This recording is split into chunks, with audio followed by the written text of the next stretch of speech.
So last week was fellowship. Jesus Christ. This week is forgiveness and salvation. Hello and welcome to A God We Could Believe In, a frank and honest look at Christianity as we find it today. We're going to be looking at the things the church says and does that are embarrassing, confusing, or even downright offensive. In other religious contexts, your questions might be forbidden, but not here. So whether you're a lifelong churchgoer with the scars to prove it, or you've never entered a church and are just interested in the debate, this is a safe space for you. In that spirit, we're diving headlong into questions of sex and relationships, covering topics from marriage and purity to sexuality and masturbation. A quick content warning, today's episode is all about sexual abuse within the church and within relationships. Please look after yourselves. With churches across the world rocked by revelations of high-profile leaders using their positions to abuse members of the congregation, we ask, is this something endemic to Christianity? Has the theology of forgiveness become an accomplice? And what needs to change to make our churches safe spaces where abusers can't hide in plain sight? I'm Tim Woodson, and today I'm joined by biblical scholar Charlotte Naylor Davis, practical theologian Simon Hall, and poet, former social worker, and daughter of Simon, Rachel Hall. All right, we're back, and we are talking about sexual abuse this week, which, it's heavy. There's no skinning that up in anything else. It's heavy. It's a heavy topic. But Rachel, you have worked in child protection, and you happen to do a dissertation on a field related to this, and I believe you've got some stats that are going to help set the scene. Yes, well, we were thinking about talking about abuse and recognising that abuse happens in the world. So, for example, women in Brazil are victims of physical violence every 7.2 seconds.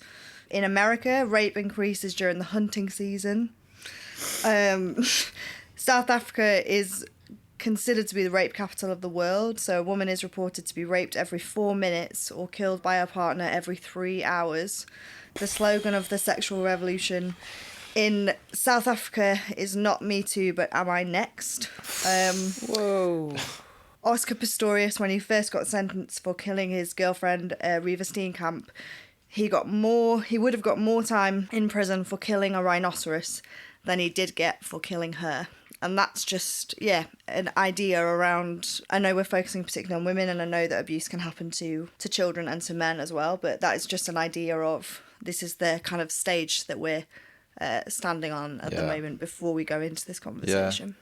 Yeah. And I think we are also thinking about, in particular, church communities and sexual abuse. And there's been a few high-profile cases in the last few years. Thinking particularly about Mike Pilavachi, who recently came out that he'd been abusing male members of his congregation, using his power in kind of different ways. And I think there's a sort of real sense after that he was a huge figure in the evangelical movement in the UK. And I think it really shook like a lot of people who had, I think, kept this very much under the carpet and gone, this isn't our problem, we're not having to deal with this. I think it really brought that to the surface. So that's the kind of background to this conversation. And I guess we're wondering, why is it that abusers seem to get an easy pass in church? Why do they seem to sort of thrive? And why are there so many in positions of leadership? Yeah, I think that's a good question.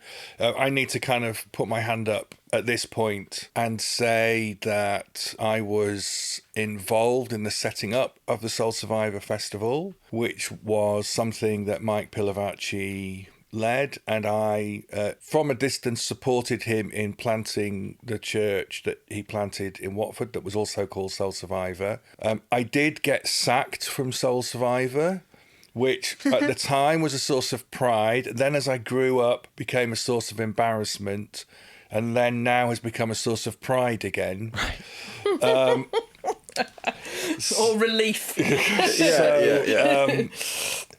And that's not the only time that I've seen things reasonably close up.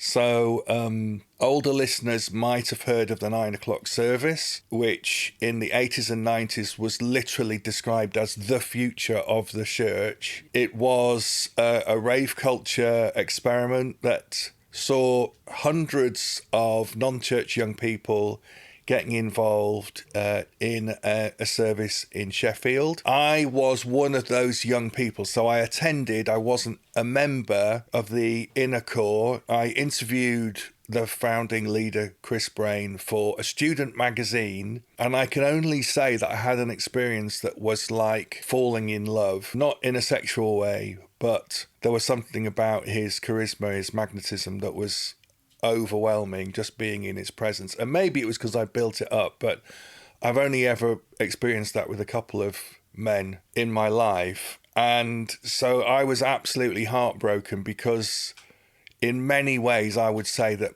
my life has changed course dramatically because of being involved in the 9 o'clock service.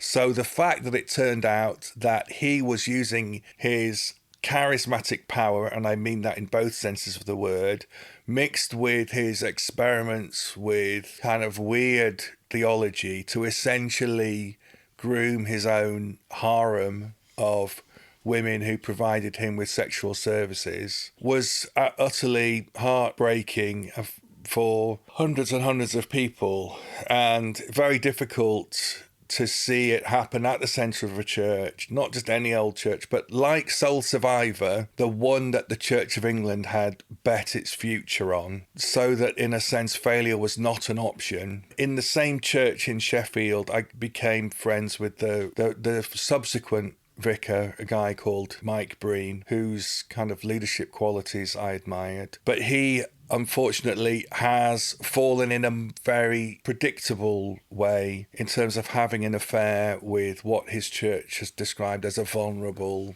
woman in the church.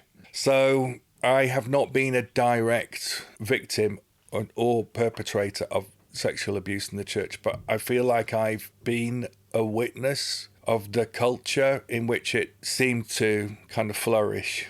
So it's difficult for me to talk about Mike, and even then, even the official reports, which start talking about Mr. Pilavacci, rapidly turn into talking about Mike as this character, this larger-than-life character, which is part of the problem. He's not just any old person. He's Mike. So those examples that you've just used there, Simon, are all kind of church leaders and elders and people in positions of power over a community. Because that's what's in the news, isn't it? That's the kind of person that makes this kind of thing newsworthy. But I guess I'm interested in what are the outworkings of that on a more kind of interpersonal level in the kind of in relationships. Is like that same kind of mentality perpetuated in marriages, for example? I think we have to admit that it's nice to think that when these things, churches get very like, well, this is the problem with celebrity church culture. And it is a problem with celebrity church culture. But it comes from and is allowed to happen, and the way that we react to it, it happens in the way it does because of a bigger church culture that feeds into lots of the things that we've been talking about and is fed by that. So for me, if you have a theology that prioritises, for example, mission and church growth over individual safety, then when I report what's happened as a victim of abuse, I'll be told to be quiet. There's a reason for us to want to keep it quiet, to keep it hush-hush. And similarly, if you have a theology that suppresses sexual expression, different needs for different ways of expressing sexuality, all of those things, you force people into the dark. You force sex into the dark. You force affairs into the dark. Like, it all becomes... The stakes are too high for you to come out and tell somebody that you're struggling as a leader with your sexuality. And I'm not saying that struggling with sexuality excuses abuse. It doesn't. But it makes it very hard for these conversations to be in the light, which makes it easier for abusers to do whatever they want. So my experience with clergy sexual abuse is different because I was on the receiving end of clergy sexual abuse. So the first... I'm trying to do it as quickly as possible. The first vicar that I worked under, a curate, I was 18, he was 26. We had all of these rules at Youth for Christ about how we weren't allowed to stay in the same house as somebody of the opposite sex overnight, and we weren't allowed to kind of live together or any of those sorts of things. So I lived in a host family's house, but it's Christmas, they're going away on holiday, and I've got nowhere else to go. The curate says, you can stay at my house fine. I didn't think anything of it. I'm an 18-year-old who has loads of friends who are blokes. Perfectly normal for me to have friends. I always thought it was a weird rule that you couldn't sleep in the same house, because the idea being somehow like that sex only happens after dark. And, it's kind of really odd rule that had made it very awkward. So I'm there, we're watching a film, and he starts to rub my arm, which is a bit weird. But again, I was not a very experienced 18-year-old, so I was just like, this probably isn't happening. I will just act like I don't know what this is, so I'll whatever. And then I went to bed, and he came into the bedroom and stood behind me. I remember him touching my arms, and he was talking to me about what I wore to bed. And I don't really remember lots of it. I just sort of froze, and he left. And then I spent the whole night awake because I didn't know whether he was going to come back. So I was just terrified. I didn't know what to do, didn't know what to say. I just sat up. I got dressed, I packed all my stuff, and I waited for the first bus. Because this is the days before the internet or anything like that. Couldn't get a taxi, didn't have a car. So I just waited, and then I left. And when I came back to work after Christmas, he ignored me for weeks, and then eventually wrote a report about how I was uncooperative. And this is the only point where somebody else went, that doesn't make sense, because the guys at Youth for Christ were like, well, this isn't the Charlotte we know. Like, she's not uncooperative, and, she doesn't behave like this. Like, what's going on? But when they sat me down to talk about it, what they did was they got me in the room with him, and they asked me, why was I there? Because there was this rule about not staying overnight. So why did I stay? Because I shouldn't have been there in the first place. And I just went, I don't know. I also remember not saying anything in that meeting because he was my boss, right? I don't know what to do about that. I mean, these things come out because these things are patterns of behaviours. Abusers aren't people who make mistakes once. They're people who continually, So he was having a secret relationship with somebody else in the church, and, I found out about that later. But I didn't tell people for loads of reasons. So I didn't tell people because I didn't tell my parents, because my parents weren't Christian. I didn't want them to take me out of church. I also didn't want to make church look bad. So I didn't tell any non-Christian because I didn't want to make church look bad, because, again, it's that narrative of like, well, we don't want to bring these things out into the light because we might make God look bad, we might damage the mission, which is something he hadn't said, but I implicitly felt like it's my responsibility to carry the opinion of the church in the eyes of the world. Like, I could damage that, so it's best that I don't speak about it. I implicitly knew that. Sometimes abusers, we know, explicitly say that to their, particularly if they're clergy. But he was not some great massive preacher. He just was the man with power in that situation, and he was older, and he had no regard for my safety or consent. So, and people talked about, like, someone had said to me, well, maybe he was just hitting on you, right? So again, let's take the benefit of the doubt. Maybe he was just hitting on me. But the reality is I was younger than him and his employee. And in any other situation, that would be sexual harassment minimum, if not an abuse of power and position. If I were a doctor, if I were a counsellor, if I were a teacher, if I were a qualified teacher and you were my trainee teacher, when I've been an academic, if you're my PhD student, it's not okay for me to hit on you. So even if it's just in inverted commas, hitting on someone, the responsibility, he clearly didn't feel any sense of a responsibility to protect or look after me or ask for my consent, or that I could or couldn't consent. And there was a discussion that went on that was kind of like, why didn't you say no? Why didn't you just tell him to go away? And it's like, well, that's just not how things work. When someone starts touching your body, that's not how people react. So, but even putting that aside, consent is only consent if I can freely say no without it damaging my relationships and what's going on around me. Consent is not saying yes. And it's definitely not the absence of a no. It's being able to freely say no. And I wasn't free to say. There's no way in that situation, on my own in his house, but also with him being the man I have to work with all the time, that I could say, please bugger off.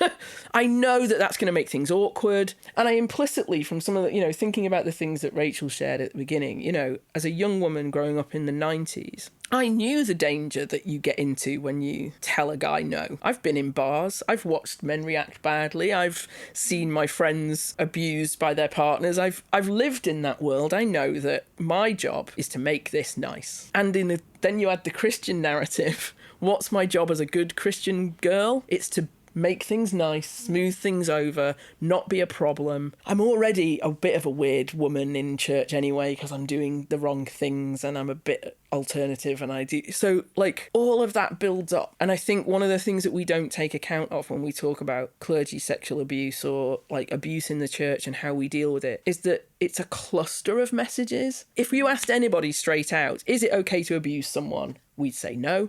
Should you keep silent if you've been abused? No. Will we support victims of abuse? Of course we like. Straight answers to all those questions, we all give the right answer. But the cluster of theological messaging that comes through, particularly to people who are in vulnerable positions and marginalised communities, of not making a fuss, of bearing the burden, of picking up your cross and walking, of, you know, like all of these things build, don't they, to a situation where your voice is robbed implicitly. And yes, like looking back on it now, I'm 46. I've got more about me. I've got my own independence. I have a car. I mean, if it happened to me now, if I was staying at somebody's house and they did that, I absolutely would tell them to F off and I'd get in my car and go. But I also had nowhere to go. I'm in his house. He knows that. He obviously knows that. I'm in his house and I can't go anywhere else. So you can't say no. So you can't push back. You're also feeling in that situation like your own safety is your responsibility. Yeah. And you're going through in your brain, if I react in this way, what's he going to do? And if I react in that way, what's he going to do? And it's you that's assessing all of that information in that moment of, I've got nowhere else to go, I can't leave, this is his house, I don't know my way around, how, you know, all of that information. And what you've just said about that person was your boss, they were the person with the power, your safety should have been their responsibility, but because of the way that he behaved, it became your responsibility. And I think that's a really common thread of, it's me that has to keep myself safe because this person's now just proved to me that they're not going to. And it's really interesting because I think like, well, I remember feeling like I must have done something wrong, so you go over it as well. Like you'll know this, you know, and any victim of abuse in any way, or, you know, sexual assault, you analyse like, what did I do, right? So what did I do? What did I say? What was I wearing? What, you know, like what could I have done to change the course of that evening? Like you go over and over and over it. But in the end, and one of the things that I think I've now, like looking back on it in, you know, 20 years, kind of hindsight, I feel so offended by, is when there was this question of like, why were you there? I wish I'd been able to answer, because I did what I was told to do. I trusted my Christian leader. I was taught to trust the leader. And all I did was what I'd been told to do. I had been taught to trust those above me, in power of me, that they were good people, chosen people. It's worth talking about that kind of like, why is it so painful when this happens in communities? Because all I'd done was trust the person I was taught to trust. And it's the same, and again, it's very parallel to sort of domestic violence, you know, like, why do people? Because all they're doing is loving the person they've been told to love. There's nothing wrong with that. You know, you're doing what you have been taught, and it's why people can abuse, right? Because there's a fine line between grooming and really nice behaviour.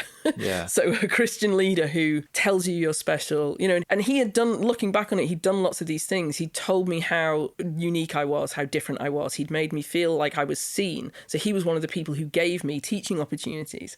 He was one of the people who supported me being a woman in ministry. So he'd given me this kind of feeling of like, oh, you're somebody who gets it. Like, you get me. And that can be brilliant. I wouldn't want to criticise anyone. Hopefully, as a good leader, I do that for people. Hopefully, I'm a leader who sees people, who encourages them. Like, so it's a really fine line between where that becomes manipulative and where it isn't. So if we've got people who are part of churches, and 18-year-old Charlotte now was to come to them as a friend or as a young person that they work with and tell that story, what would you want them to say? How would you want them to respond? I would want them to say, that shouldn't have happened to you. I'm sorry that was done to you, because I want that language of it being very clear that I had not done anything wrong, that I just hadn't, you know, even like that kind of breaking that rule wasn't really breaking a rule. I had nowhere else to go. I had, you know, blah, blah, blah. That it's his responsibility,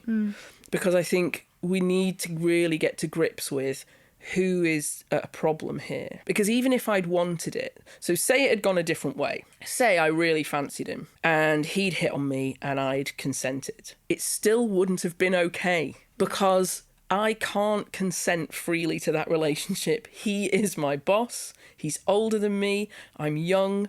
I'm vulnerable. The fact that nearly every young woman I've ever met quite fancies and wants to sleep with a man who is older than them. That's because teenage boys are idiots, and because you're also groomed to by the media to like older men. Yeah. It's not about my wanting to. It's about his responsibility as a church leader. And I say this as a person who, because I barely get to do anything outside of work, and I am a church leader, I'm going to meet somebody in church. It's my responsibility. I'm thinking about, is there something about the environment about a church? And is there something about the messaging that, especially as young people, please come in. We want you to come in. We want you to be here. We want you to feel seen. We want you to be listened to. We want you to feel accepted, included, whatever. Like, is there something around, we're telling young people that space is safe, so they can come and feel safe in that space. And if something happens where they do not feel safe, but they have been told that their youth worker is a safe adult, they've been told that space is safe. Like, I'm just thinking about how responsible is the environment, as well as the people within it, for making people feel like, well, I will be safe here, so nothing's going to happen to me. And when something does happen, you're not only going against that leader, that person, you're going against the environment of that entire place and that space that's been cultivated by all of those people that are encouraging you to speak, they're encouraging you to teach, they're encouraging you to speak out, they're encouraging you to lead. All of that can still be positive, and is positive, because has played a part in where you are now. But alongside that, you also felt, okay, I stayed at this person's house because I believed, because of the space that I was in as a young person, that I was safe. And you cannot be blamed for that. It's not fully gendered. Nope. But as a male youth leader, I met a former member of the youth group at a party, like many years later. She was a bit worse for wear. And she wasn't quite flirting with me, but it was sort of weird because I hadn't seen her for a long time. And she said, would you like to know who in the youth group fancied you? Yeah. Which I'm presuming that list was going to include her. It was a very weird situation. And I remember being very afraid. I mean, my wife was on the other side of the room. I was not afraid of my wife, but just like, this is so weird, and thinking, I'm so glad that I didn't know this at the time. You know, there's a joke that politics is celebrity for ugly people. that being a church leader might make you more attractive than you were in school or college. Yeah. And if you become aware of that, that's a pretty dangerous thing. Yeah. One thing I want to prod as well is that we've talked about it from a sort of safeguarding point of view, but I think there's an extra dimension in church when you factor in the purity culture that we have talked about in previous episodes, where for me this is an extra damnation on particularly abusive men, where they know full well what the implications are of doing something inappropriate are within that system of thought, within the purity culture. You know that if you do something inappropriate with a young woman who is a virgin, who is not married, then you know that you are, in the eyes of the rest of the church, you're ruining them, essentially. Yeah. That's what you're doing. And you're knowing full well you're doing that, and then you're going ahead and doing it because you've got the power. I wonder, do you feel like that played into your understanding of the situation at all? I'm not sure for me it did at the time. I think I just felt very awkward about it. Right. Because also we weren't supposed to have relationships. So that was one of the rules. We weren't supposed to have relationships. So it was quite clear that this was something wrong and weird. And how would I ever bring that up? There wasn't a way to talk about it. You know, Youth for Christ had very odd rules about these things, I think, now. I do think you're right, though, that, you know, we saw it. I don't know if anyone's watched the Hillsongs documentary. Yeah. But the way we treat men who have I'm heavily inverted commas, sort of fallen sexually versus the way we treat women who have is quite distinct. Actually, I saw him a couple of years later and it really freaked me out. I was at Soul Survivor and I was running a cafe and he just turned up and I completely freaked. And that was probably the moment where I realised how much damage it had done. Because I just had to stay working in that church for the year and then leave. Yeah. So I hadn't really processed it. And then I was faced with him and I remember going and talking to somebody and I had two conversations, and one was someone who just said, yeah, but you know, kind of boys will be boys. Like, you're attractive, you're younger.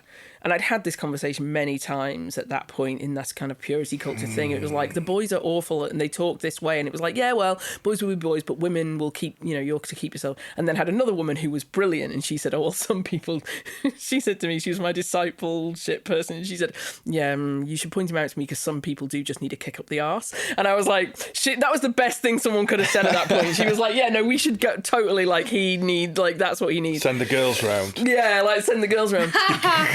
But that I do think if you watch the Hillsongs documentary, there's a whole thing about like, oh, you know, well, it's just really hard. Like, dealing with temptation as a man who's in power is just really, really difficult because there's all these women and they admire you and that's really, really difficult. But the women that Carl Lentz dealt with, they're shown very well in the documentary to be victims, but there's clearly, you know, they've all sort of left church or had to go somewhere else to find a community. They've been excluded anyway. Like, he's being welcomed, but we're all about like, how do we redeem Carl?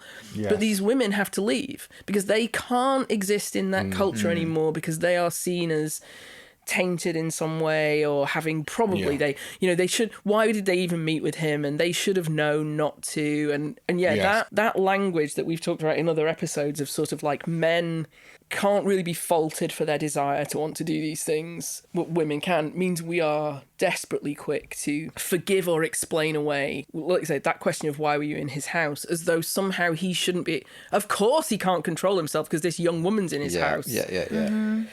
You know, We've gone from like the famous abuser to just men in power, but we've already talked in previous episodes how ideas of gender mean that even within relationships there is a power imbalance. Yeah. Rachel, I was wondering, first of all, how you've seen that play out in your work, because we talked in a previous episode about the idea that somehow the church is a bit behind society in terms of gender equality and can perpetuate this sort of idea of men being over women. So obviously you've seen really difficult situations in your work, but I'm curious as to see whether you see that dynamic in church as well. Yeah, I mean, people statistically are more likely to be abused by people they know, and that is just true. I think within my working context, it's intimate partner violence. And that's kind of, I'm speaking there particularly about adult women. Children are, particularly children in care, are particularly at risk of sexual exploitation, and that can happen within the house or within the community. And kind of the common thread through all of those situations is power, and power between adults and children, and power between different gender. I think a situation that's arisen for me recently, and I can't say this anecdote with any authority, but kind of it's third-party information really, but a church that I have been part of is currently undergoing investigation because of advice that church leaders were giving women in the congregation over a period of time, had come forward and spoken to their church leaders about feeling that they had either been sexually assaulted or raped within their marriages. And supposedly the advice that these women were given is that is what happens, and their husbands are entitled to having sex with them. And a friend of a friend spoke to these people about feeling that she had had an encounter with somebody where she felt she had been sexually assaulted, and she was told that was her fault for having sex outside of marriage. I've not heard that information from these people themselves, but it just, I think, brings to light that yes, it can be big church leaders and it can be celebrities, but it's also people that you might be sitting next to, and it might be people that you're actually in relationship with, and that's really scary and really terrifying. And you know, people always say, why did you stay? You know, why are you still with that person? And I think we'll go on to talk about forgiveness at a later date, but it's really difficult when you admire people or you love somebody or you trust somebody and you see the good in them and you want them to change. And I think the Christianity of it all is that that's how we feel we should treat people. We feel we should see good in people, and we feel we should champion people to get better and to change. And when we're thinking about abuse, that's really hard because, as Charlotte's already said, that's probably going to happen again. Yeah. So how do we hold those two things at the same time? Well, yeah, because I think that the thing is the forgiveness thing always comes after the fact. Maybe calling back a little bit to our episode on education within churches, if we don't talk about sex, and we don't talk about how power works in relationships, then we're never going to get to. We're always going to be apologising. We're never going to be out in front. And I think men just have to get serious about their responsibilities. They need to be. They need to think proactively before I get into a relationship, before I get into a marriage. What are my tendencies? What do I believe about women? And if those beliefs are gonna lead you into a situation where you're going to abuse your power, or just not even ask the question of whether or not this person wants to have sex with you, then you should really reconsider whether you're getting into a relationship. It's that men are often not emotionally, they're not mature enough to be in relationships. And there is this thing that's a bit of a joke within churches that, like, you know, the woman is supposed to sort of like help the man grow up, but no, men should grow up of their own accord. They should grow up before they get into a relationship and figure it out. And sorry, I don't know. That feels like it should be obvious to say, but I don't think I hear that being said often. No, but certainly not by men. Sorry. No, thank you for that. I think like this is one of the things that obviously happens quite often when I talk to people outside of the church, and again, it's not just a church problem. Like we said, you know, this is in lots of places. But when I talk about this sort of stuff, it's like in general, the bar for men's really low in society. Like to be a good man, it's a really low bar. At the moment, it's in the ground. Like people are like, there's Instagrams that are just like, oh, my husband was just like really happy for me to go on a girls' trip, and people are like, what a good man. It's just like, this is it's the lowest bar. But you're absolutely right that like if we don't talk about it, then we create situations where it can't be talked about, and where people who are victims of abuse, male and female, aren't able to say, I felt uncomfortable with that because I don't know why. Because also one of the things about particularly being a victim of sexual assault by somebody who is close to you, so intimate partner violence, parents and children, we know, don't we, and you can tell me if I'm wrong, but that with young people, particularly with children, the more language they have for their bodies, the safer they are. Yeah. If they've got language to say this made me feel uncomfortable, then they can express it. If they don't have any of that language, then things happen to them, and later on they go, oh, hang on a minute, now I've learned what sex is, I now realise I was abused. And one of the difficulties about this and talking about these things in churches in particular is, and I've also done, you know, lectures in academia, and I have to sort of content warn things and say, the likelihood is, as I talk about what abuse is, you may realise you were abused. And it's always dreadful because somebody in the room will go, I didn't know I was, and now I do, and I recognise the signs and I recognise the pain I've been dealing with. And why don't we? Because one of the other things is that the women in your church, and this is where things do get gendered, the women and probably the queer people in your church as well, knowing they are vulnerable, have always thought about consent. They've been thinking about it since they knew they were sexual beings. They've been told by the world that it is their responsibility. Girls learn very young, the moment somebody catcalls them, that their body in the world is available to others to comment on, to touch, to sexualize, and that's not in their control. So they start to think about it. The fact that men don't have to think about it until it's an issue is a massive privilege. And absolutely, like, I love that you said that, because I think we also need more men telling other men, this is your job. It's your job to be responsible for yourself and for understanding yourself and for knowing yourself. That's on you. It's not on a woman to tell you that you're out of order. You should know if you're out of order. You would hope so, but I do think, like, Charlotte, I'm just going to big you up a little bit, because I remember it would be the first or second time that you came to preach at the church that I was the minister of. and I wanted you to come, and maybe I had a vague awareness that the passage that I gave you was maybe one that I didn't want to talk about. But essentially, I've tried to look it up and I can't remember it. But we'll be able to find it. If essentially the passage was God saying to Israel, "You've been an unfaithful wife, and now I can't, whether it's Babylon or the Assyrians, they're coming to rape you, and you deserve it." Yeah. Whew.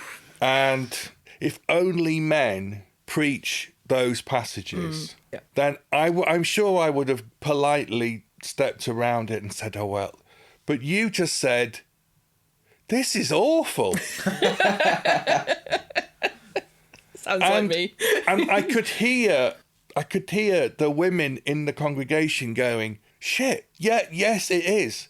And me knowing in that moment, if I had been at the front, I would have been complicit in reinforcing this idea that God thinks if you're unfaithful, you deserve to be raped by a stranger. Yeah. You know, I would have been nice about it, but I wouldn't have gone, "This is fucking Yeah. just terrible." Yeah. You didn't say it like that. No, but I probably said, "So this is really awful and hard, isn't it?" And so I think one of the problems, if we only have like the men talking about this stuff, then we're reinforcing all of our weaknesses, all of our blindnesses. So that's why it's really important to hear the female voices and to hear the queer voices, especially if they're saying, maybe you men have read this wrong. Yeah. I think as well, like, it's important to hear voices of people who are on the receiving end of any of those things, of abuse, of sexualization, of racialization, of whatever, because it's very hard to sit in front of those people and just go, "But, you know, Jesus loves everyone and we're all the worst of sinners, aren't we? So it's all the same." It's really difficult. It's important to look somebody in the eye and have to go, "Yeah, are you going to say that to me? Are you going to, in the face of my story, are you going to tell me that I'm the same as the person who did the thing?" Is that what we're doing here? Let's and be real about it, because again, we like to think in theologically lofty terms sometimes, or politically lofty terms, but we need to get to the point where we realise that these are real people. You know, especially when we talk about big name people, it all comes back to kind of these conversations about like structures and things. It's like, but there are individuals in this who lost everything because of what was done to them, or had to change their lives. You know, there's a constant sort of like, should we remove someone from ministry? Should they lose everything because they've been an abuser? And I constantly want to just sort of scream, but you don't know what the people they abused lost. You know, how many women particularly are not in... Did we lose from being brilliant leaders, enablers, pastors, you know, great theologians, because early on in their lives someone abused them and it robbed them of who they were, their identity, their feeling, their faith even, because of where it happened. And we lost them. Like, they lost that. They lost their lives. I was quite lucky in many ways that I had the upbringing I had, and I had another place to go the next year that was amazing, and I had amazing mentors that year who weirdly sat me down and lectured me on my responsibility as a youth worker of 19 to not date 17-year-olds, regardless of the fact that they were in my peer group. I remember someone just sat me down, and he was the best mentor I ever had, and he just said, "If you want to do this job, it is your responsibility to not... If you're going to go out to clubs I was in Bath. You're going to go out to clubs in Bath, you're going to see your young people. Decide now, how are you going to behave on that evening? You don't get to just be like, oh, well, they were out and I got off with them." It wasn't anything kind of about being a woman. He was just like, "This is who you are now. You want to be a leader?" And they were only 2 years younger than me. Like, they were my peer group. No, there's nothing illegal going on but he was just like, "This is who you are." But I was lucky. So I think that brings us quite neatly onto a problem, and it is a problem of forgiveness, where it kind of seems like from the outside, the general pattern with these things, and it happens commonly enough to call it a pattern, is member of church staff abuses congregation member. Congregation member gets hauled up for an interview, quizzed about it. A member of staff then goes on some sort of course or something and then comes back and stands at the front of the church and very publicly says they're on a healing journey. And the congregation member is just there, has to look on and applaud. Mm-hmm. And I'm sorry, there's no justice in that at all. Yeah. What are we to do?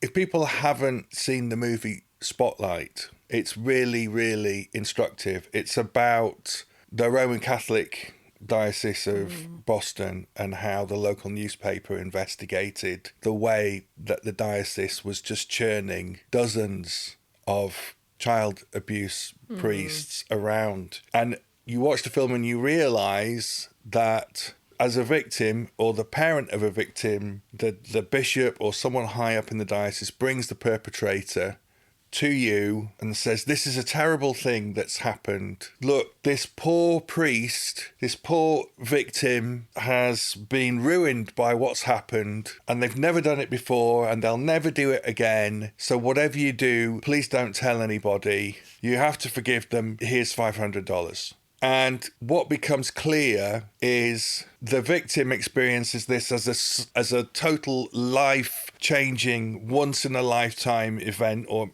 for some people it was serial abuse, obviously, but they experience it completely isolated. They're cut off from the rest of the world, and this experience cuts them off. This has never happened to anyone before. You're the only one. In some ways, this is your fault. But what's exposed in the film is that this meeting is happening certainly every week somewhere in the Diocese of Boston, possibly every day. So the diocese has an understanding of how systemic this is, but the person is made to feel that they're the focus of the problem. If you hadn't met this priest, this would never have happened. Mm-hmm. And they've been brought low by you, so you've got to forgive them. And it's a terrible thing because this word forgiveness comes to mean you can't talk about it. You have to pretend that you haven't been harmed by it. You have to pretend that this person does not have any problems of their own. You are given the responsibility of pronouncing that they're safe and clean and pure. And if you don't, then somehow the shame is on you. Yeah. And it's using this Christian concept of forgiveness, which is a beautiful, beautiful thing, which is about, it's in the Lord's Prayer, forgive us. Literally, it's our debts, as we forgive those who have debts against us. So forgiveness is about saying, I have a right to something, whether it's money or in the Old Testament, I have a right to retribution, to revenge, to punishment. But I let go of that right. But it's not all those other things. It's not saying I'm okay. It's not saying you're okay. It's not saying we're okay. It's not saying it's okay. It's saying I and God says, I willingly give up my right to have something off you because I love you. But we've made it into this silencing process and it's pretty scummy. Yeah. I feel like this has been, just actually listening to you talk is something that, I've been challenged with recently. So one of my friends is the victim of abuse. And another friend very recently kind of had a conversation with me and said that she felt she was able to forgive the person that perpetuated the harm. And I was completely bowled over by kind of her feeling like she was able to do that. And she sort of said, how would you feel about trying to forgive this person? And I said, the fact that I feel angry about it feels right.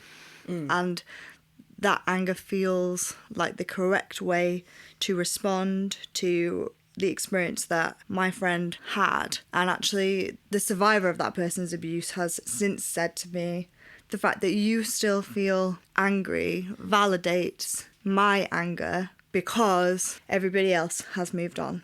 Yeah. So this abuse took place a number of years ago now, but touches every part of this person's life. It touches her relationship with her husband. It touches her relationship with her friends. Yeah. It's deep rooted. And as we've said, the person that has harmed her is fine. He has a very well-paid job. Yep. He is married. You know, like he's come off very lightly from that situation.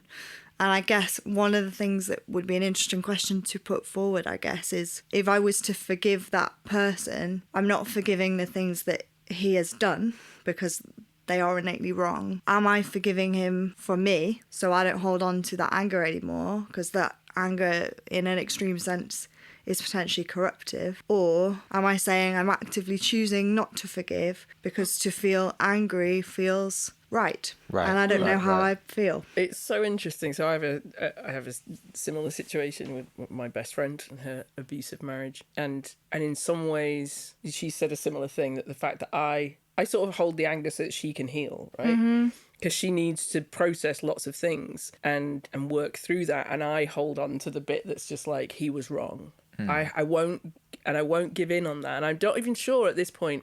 I've been challenged that it's unforgiveness, but actually I don't think I have the right to forgive him or not forgive him. Absolutely not. I can forgive him for our friendship that broke down, but I don't have the right to forgive or not forgive. I don't hold that. That's not me. She holds that. I hold the space of saying always it was not okay. It was never okay. These behaviours were not okay. What's interesting is that in the Christian sense, one of the things I've been accused of, and I did a podcast a couple of years ago with Danielle Strickland, and we were going through Brooksy Cavey's awful admission of guilt letter, which was just a really manipulative letter. And it was like, oh, well, I had an affair, and it really minimised everything. We did this, and we got told that we were practicing unforgiveness in such a way that it was kind of like, you're withholding God's forgiveness from this person. And we put that on victims as well, that somehow if they don't forgive, because there's this passage about what you forgive on earth will be, and what you're going to, that somehow they're withholding God from them. And so it's another thing that victims of abuse get accused of, is somehow we are the people who are responsible for whether this person's salvation. There are two, again, I mean, I keep saying like these things are a theology problem, but they are. I don't have the power to withhold God's forgiveness or salvation. How small is your God that Charlotte's whims can decide whether someone is saved or not? Like, God is way bigger than my moods, I hope. I'd stand on that theological point, I think, that on that, I die on that hill, that I'm not the arbiter of salvation. Let's all hope that's true. But the guilt of it, that before they have been healed, restored in themselves, before they've got themselves back to a place, and make no mistake, sexual assault damages people in multiple ways. And getting back to a sense of yourself and knowing who you are and feeling safe in yourself, I say this from other assaults that I've been subject to, is not a small journey. To have then someone put on you, well, if you don't do this, you are withholding them from all that God has got for them, is one of the most damaging things we do as churches. Yeah. And again, that thing of your friend going like, well, you should. It's like, well, I don't have the right to forgive this person. Only the victim has the right to do that. But I also, if I'm going to fight for justice, fighting for justice in a sociological sense, in a community sense, doesn't undo the theology of forgiveness on the cross. Yeah. These are two separate things. And we need to start separating them, because to constantly be told that you are an arbiter of like unforgiveness and you're somehow responsible, it's like, no, Christ's salvation, death on the cross and resurrection is something that is completely outside of me. I'm arguing for justice inside my community that keeps people safe and helps bring wholeness and restoration to everybody. And we are too quick to want the abuser to be restored because of who that abuser, what that abuser represents in our community. And I think one of the things is the guilt that a community holds of like, and I felt this with my friend and her husband. Why didn't I see it? How can somebody who's done such lovely things for me do such awful things to somebody else? What's flawed in me? So as a community, we do this thing where we start going, it must have been, things that have been brought out with various things at times. It must be that they had some deviant sexual behaviour. It must be that they themselves. It can't be that, like, because how could I like somebody who also does awful things? That's a cognitive dissonance. And so we want to make it a one-off event. We want to make it a structural, a problem of power. Instead of saying, oh, actually, there's just ways in our community that we think and speak that allow Yeah. allowed this to happen Yeah, and heal that. I think thinking about community, it's much easier for everybody else if the person that has survived this says, I forgive them. Absolutely. Because then you as a community don't have to do that. Yes. Yeah. And you don't have to go through the pain, the awkwardness, whatever, of going through that process. And instead you can all just go, okay, well, if they've forgiven him, mustn't be that bad. We can keep all reading move their on. books. We'll keep playing their tapes, and We can move on, yeah. So it's weird now, just to big up another amazing woman in my life, to think that it's only 11 years since a film went out called The Hunt for Britain's Sex Gangs, made by my wife. BAFTA winner Anna Hall. This was a film ultimately about the way that child sexual abuse trials were prosecuted in this country. And in this case, a number, I can't remember, maybe a dozen, or in my head I got the number 18, abusers of one victim were tried at the same time. And according to our legal system at that time, it meant that the victim, who had been sexually abused from their early teens, had been made into a drug addict by her abusers, was cross-examined by 18 barristers for day after day after day, destroyed as a person. And the courage to go through that. So as a victim of just the most unimaginable abuse, to then have the courage to report it to the police, and then for the system to re-abuse you is absolutely shocking. And as a result of that film, and obviously other campaigning as well, the bar brought in training for defence barristers. And ultimately what was brought in was a system in which a victim was cross-examined by one barrister in judges' chambers. But that's only happened in the last few years. Now, before that, that was what was happening. So we're in a time of flux. I really, really hope that we can begin to think that the way that we treat abuse victims in church is like that. I hope that there will be a time going forward where the fact that a whole community says, you must suppress this, you have a duty to restore this perpetrator to their rightful place. How did we ever think that was the right thing to do? Yeah. And I think, because we've rightly focused on victims of abuse, but I think there is a sense that perpetrators are not held to consequences of their own actions because of forgiveness, because we think forgiveness is the end of it, rather than going, if you've abused someone, if you've raped someone, there should be jail time. You should be held accountable. We have a system of justice for that. And if you're truly repentant of that, then that means releasing yourself to the consequences of your own actions. Yeah. I think that's a really important point. Like, one of the things that I find really difficult is the idea that, you know, they've said sorry and they're really sorry, but they shouldn't lose all of the things that they've had before, and we should just let them back in. And the thing for me is, if you truly understood what you had done to somebody through that action, you would not be asking them for forgiveness. Right. Right. Like, if you really understood. So for me, a sense that someone is truly repentant of something that's that violating of somebody else, they wouldn't be going to them. They'd be and especially they wouldn't be going to them within like a year, and like asking for. They'd be going, do you know what? Now that I know, now that I've seen what I've done and what that means, I'm going to take some time away. I'm not going to put myself in a position where I have that power again, because that's what we would ask of somebody in a kind of restorative justice process, right? In any other space, restorative justice, we'd be like, we need to see that you understand, that you know what it was, that you've done the work, that you. And weirdly, if churches wanted to, we are communities that could help people do that. If we wanted to, we could say, like, you're allowed to be part of us, and you're allowed to probably not part of the community that you abused and the community where your victims are, but we will find you a space where you can learn restoration. But instead we're like, restoration means coming fully back to running your church again. You know, that's how we do it. Yeah. And it just is like, actually, no, you know, let's say you wouldn't ask. You wouldn't be coming and writing a letter that minimises it. You wouldn't, if you knew, if you understood, if you were repentant. I think being on the hook is purposefully uncomfortable, Yeah. Yeah. right? Like, and that idea of letting people off that hook and going, it's all right now. Yeah. Like, yeah, if you're genuinely in a position to go, I can empathise to a certain extent, or I can understand to a certain extent, even if it's to the point of, if somebody did that to me, I would feel like this.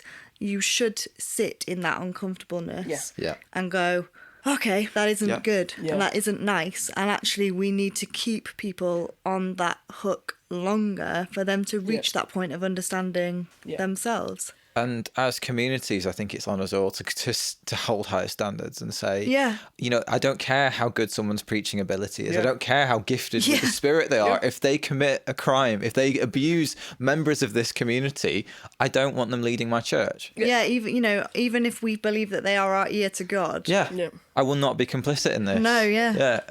And it's a funny thing because there's a sort of, again, a conversation that always happens of, can we divorce the work that somebody did from the views they had, or and people have got really bought into the death of the author, which is like a thought experiment by Roland Barthes, and sort of apply it to things like this and go like, well, actually, so as somebody who preaches nearly every week, my preaching comes from who I am. It absolutely does.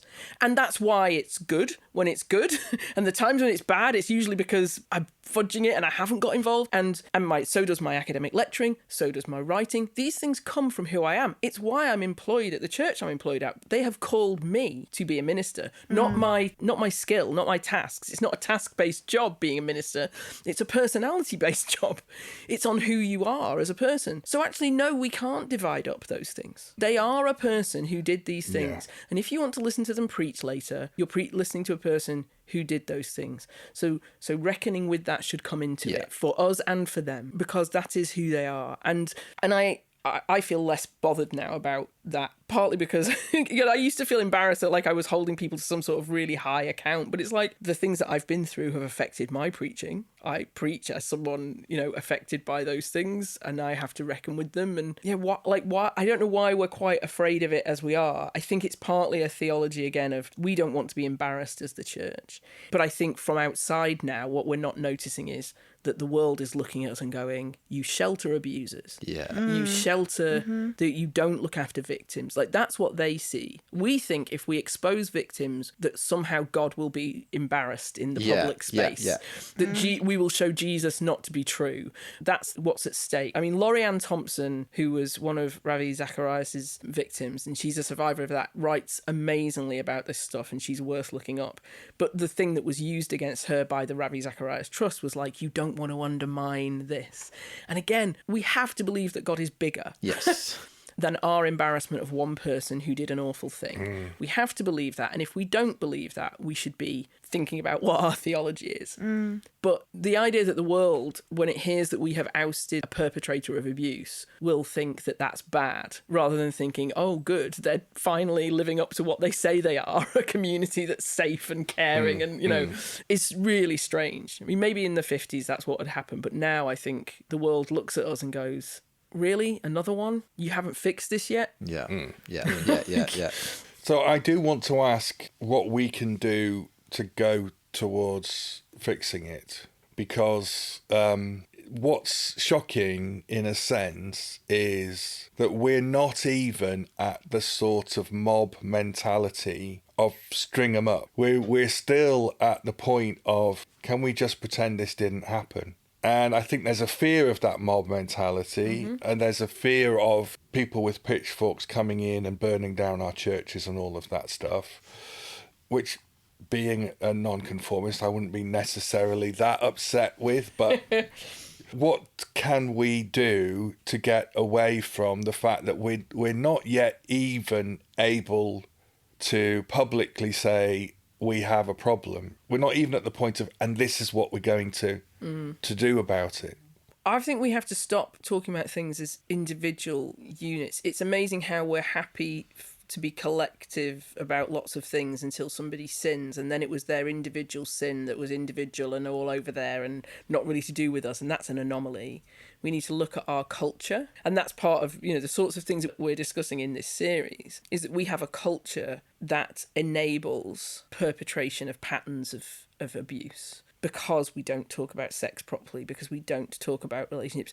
It's hard for victims to come forward, your question about purity culture, because to talk about what is done to me, I have to talk about things that I've been told are intensely private, should never be spoken about.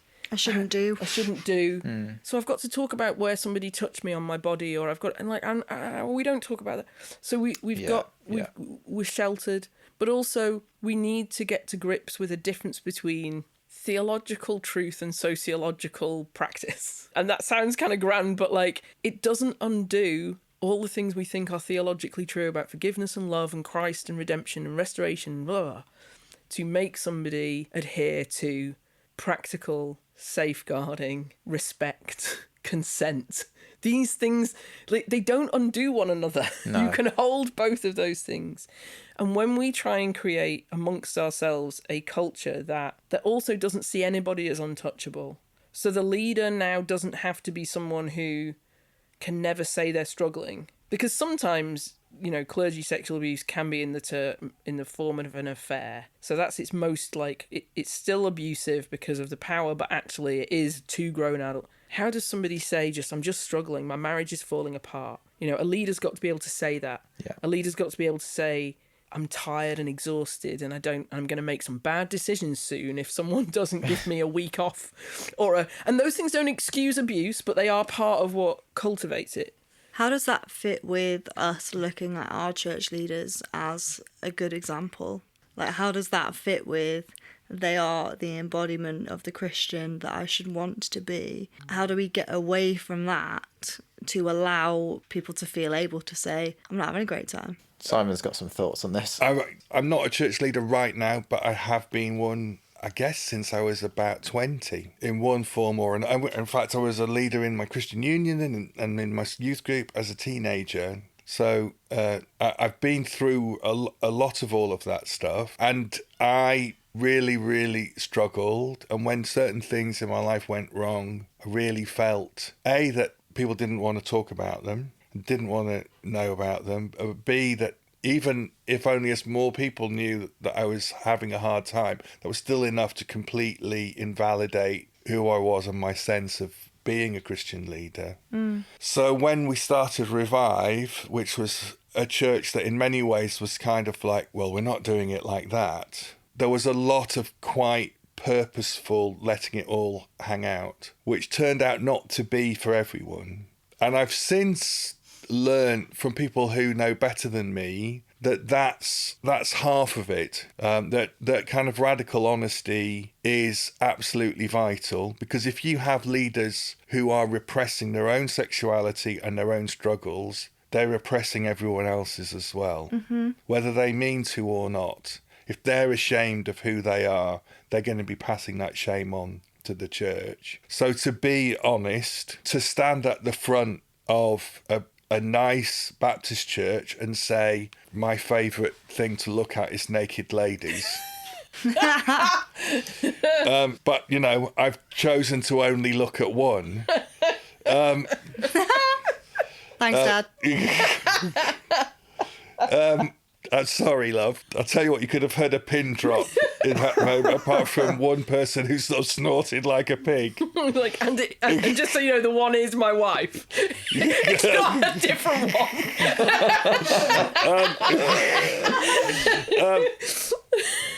So a kind of radical honesty in community, but then to use the old-fashioned word, testimony. And this is where God is in that. As a leader, I think I probably did kind of, just by being completely honest, you can, if you're not careful, give this feeling of hopelessness, of we're all just kind of rolling around in the mud and no one's going to evolve out of it. So I think it's really important to say, yes, this is who I really am, and this is my story of how God meets me in that. And this is who I need around me to help me grow in the right direction. And I know that there are lots of churches that are instructed in such a way that that's pretty much impossible. It's not a leader that always puts themselves on a pedestal. No. If the leader tries to get off the pedestal, very often the people will say, "You get back up there, or we're booting you out." I think so. For me, like, that's absolutely true. I think we need to like think of things in lots of different ways as well, and just be honest that like there's clergy making mistakes, and then there's abusers who generally perpetrate abuse over and over again and have patterns. And so partly it's like I'm going to have to write a book called like Theology and Policy, like. Because you have to get your theology. That sounds like a real thriller, Charlotte. I know, right? I think you might need a better title. Hey, it's going to be the sequel to Conjunctions Are Awesome. It's like, I'm a really rock and roll kind of theologian. We have to get theologies right. And those are the things that come into it. That if you've got examples of people doing it well and teaching theology that isn't about you're all shameful, awful people, of course you're going to do awful things, sex is awful. You know, if we get rid of that messaging, we already have a space in which people can talk more honestly about these things, and therefore will know when something is happening to them that is not right. You know, there's no reason ever for a relationship to be in secret, for example. If it's in secret, you know, why? Something's wrong. And if all relationships are... So like I say, Youth for Christ had this rule that you weren't allowed to have a relationship at all within the first year, which meant there were secret relationships going on. And if there's secret relationships going on, some of those are secret and adorable. It's two 18-year-olds just in love. Yeah. But some of them are secret and abusive because an abuser goes, do you know what? If it's secret, she can't tell anybody what I'm doing and anything, because then she's in trouble because she broke a rule.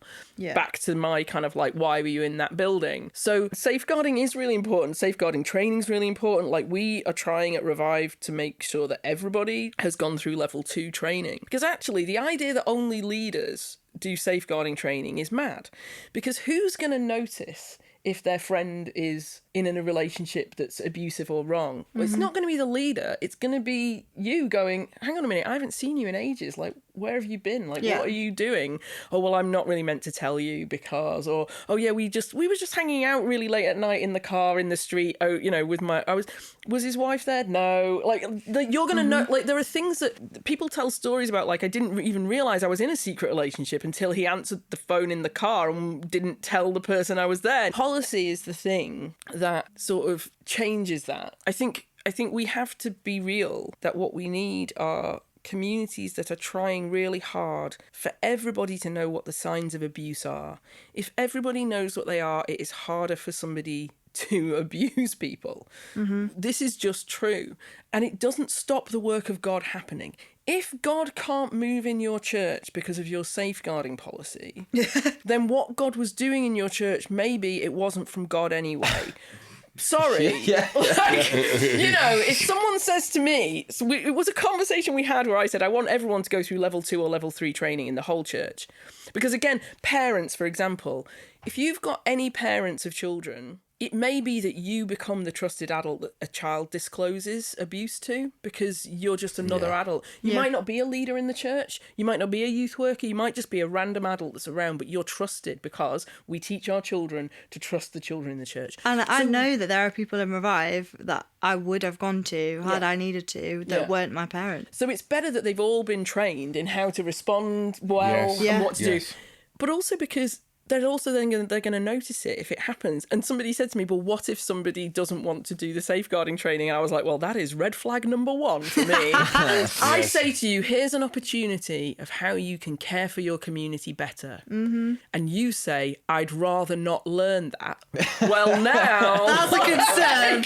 I'm worried. First red flag. Because it's never going to be a problem. And we've been presented in the church quite often with things like safeguarding training, with policies that say ministers shouldn't be on their own with members of the opposite sex. They shouldn't, you know, as though they're constraining. But it's like, look, again, if you want to do this in a healthy way that keeps somebody whole, that keeps someone safe, if you think that somehow God can't work in that, you know, we've made God really small. If I say to somebody, I'm sorry, like I really want to talk to you about this, but it's really important that another person is with us because that's better for you, it's better for me. And they say, well, I don't want to do that. Okay, that keeps me safe. It keeps you safe. God will find a way. I know this might be a slightly weird thing to say, and I'm genuinely not trying to start some kind of campaign. I'm too tired. But we've talked about the fact that the law makes it clear that if you're someone in a professional position where there's an imbalance of power, like a teacher or a doctor, then a person that you start a sexual relationship with through your professional role is not fully able to give consent. That's a legal position. If you're a teacher and you have a sexual relationship with a sixth former, they may be above the age of consent, but you are by law an abuser. And when that law was formulated, for reasons I don't know, the church was not included in that. And I think that was a mistake. Yeah. I fear that church leaders may have campaigned to be excluded from that law, because I can't think of a more dangerous authority relationship than the vicar with the person that they visit in their home, or the Christian youth leader who comes not only with positional authority, but as a minister of God. Yeah. What greater power imbalance could there be? Yeah. So I wrote to my previous MP, my little ward has switched to a different constituency. So I realise I want to write to my new MP and just say, I know you've got a lot on your plate, but this is just an amendment to a law that already exists. I'd really like you to consider it.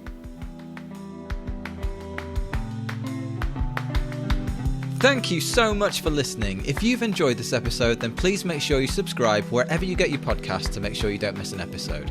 Episodes are released every other Monday, and next up is our Q&A on Monday 2nd of February. If you'd like to ask us about anything covered in this episode or anything else from the series so far, please get your question to us by this Friday, 23rd of January to feature.